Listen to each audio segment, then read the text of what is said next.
Hi, well, I wanted to answer a question that's come in, which is how would you balance the challenges and opportunities provided by digital and social media platforms with the established advantages of traditional media to inform internal and external audiences? Now, I think the best thing we can do there is pull this apart. So I'm going to start, first of all, by looking at the two different platforms, digital and traditional. And I'm going to look at the opportunities and the challenges of digital, then the opportunities and challenges of traditional. Then I'm going to just talk about audience groups. And then with a summary, I'm going to look at the situation, outcome, and audience profile mix. And then I'm going to look at a conclusion. First of all, then, if we are looking to understand the balance between the use of digital and social platforms, between informing internal and external audiences. First of all, let's look at digital. Now, opportunities around digital. First of all, digital is real time, right? So one of the great points about digital is that you can get it out there in a controlled way and immediately and global. So the second key aspect of digital is that it's potentially universal. It can be extremely well targeted. And that is, of course, a massive bonus if you're working on public relations at scale and at speed. The third element of digital is about attribution. Now, when I say attribution, I mean that you can trace what has happened to that content, where it's gone, and the performance of that content. Has it been liked? Has it been forwarded? Has it had a click-through? So the opportunities of digital, that it's fast, it's everywhere, and you can know what it's doing. And this, of course, means that you can track engagement. Now, the challenges then with digital, one is that it's demanding in terms of creativity. It's a competitive world out there for content, and if you produce bad content, then there is no guarantee that someone is going to look at it. So creating your own digital content demands creativity, and that applies whether it's text or still images, infographics, audio, or video. The second challenge with digital is lifespan. Now, as we've seen, the lifespan of content on Twitter can be less than 60 minutes. A video on YouTube may last less than 5 days. And if you post on LinkedIn, again, you may have 4 or 5 hours before it's fallen off the roster. The third element of digital, which is related to this need for creating creative content at speed, is cost. Now, if you are outsourcing the production of digital content, it can become very expensive very quickly. Now, let's just look at traditional media. Now, there are a number of opportunities around traditional media. Could you call them opportunities? It's another way of terming them opportunities being advantages.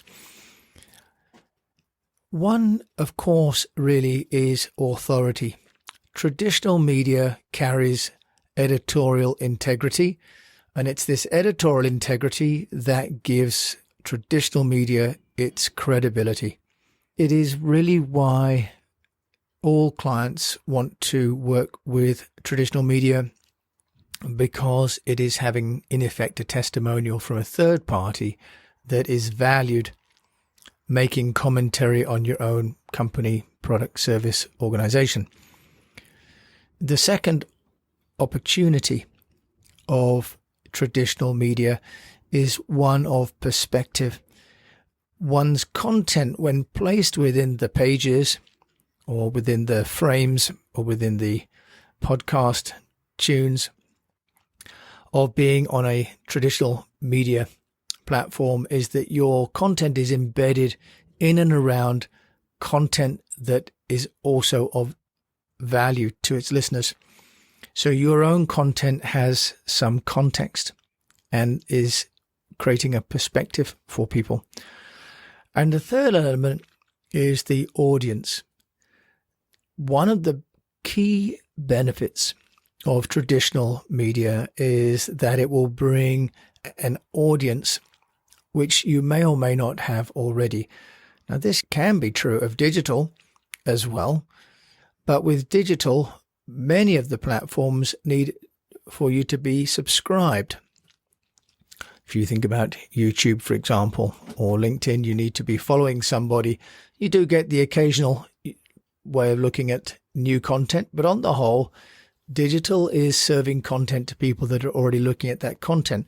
Traditional media, think about the newspaper on the newsstand, for example, can reach audiences that the company or the organization does not know yet. So it's bringing a new audience. So the opportunities of traditional media are that it creates authority, that it creates perspective, and it introduces new audiences.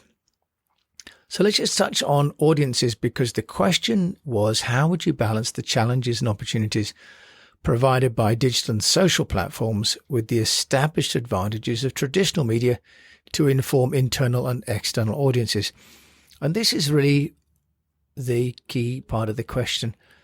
Which audience is being addressed? Now, obviously, if it is an audience that one doesn't know yet or doesn't have a direct relationship with, for example, a government, then traditional media could reach those people in a way that digital may or may not. So if you're looking at external audiences, traditional media could bring new audiences, but there will be some audiences which are external, which are known. By external, we at East West think about partners and customers, both current and future. Now, the other audience in the question are the internal audience. And the issue here, of course, is that if you're using traditional print to communicate with your members of staff, your team, it will carry that authority. But there'll be some kinds of information which are private, company-specific information. And therefore, of course, the opportunity of digital to see what behavior was motivated by the content is key. So we have to look with the audience at if we're looking at external or internal audiences, and what is the level of information, if you like, a disclosure that we're looking at, and what is the motivation that we're looking to create. So in the summary, then, how would we balance the challenges and opportunities? Well, the truth is that we need to look at the audience, we need to look at the situation, and we need to look at the outcome. And those three dynamics will determine the blend of traditional and digital media that can be used. In truth, there is a good argument that says one needs to have a blend of both digital and traditional. It's not a case of using 100% of one and 0 of the other, but it really comes down to the audience. Is it going to be an internal audience, or is it going to be external audiences? What's the situation? For example, if it's crisis management, then the speed of digital, the universality of digital, the attribution qualities of digital are key versus, for example, print or TV, which may be too slow to actually be able to publish and to arrive, but also we don't know who's received it and what action they're taking. So what outcome is being sought? If it is to change hearts and minds, if that audience currently doesn't understand the company, they're probably not going to be convinced by the social media campaign of the company. They'll be looking for perspective and authority that is carried within the pages or on the news of the TV or within the radio station, for example. So the outcome makes a big impact, therefore, on the nature of the strategy. So in conclusion, how would you balance social and traditional media to inform internal and external? The answer is that it is a formula which needs to be continually reworked depending on the audience, the situation, and the outcome, using the qualities of digital and traditional. And a great campaign will integrate both of them and introduce the elements of compelling content, creativity, and authority in order to encourage the audiences to work in alignment with the goals of the organization.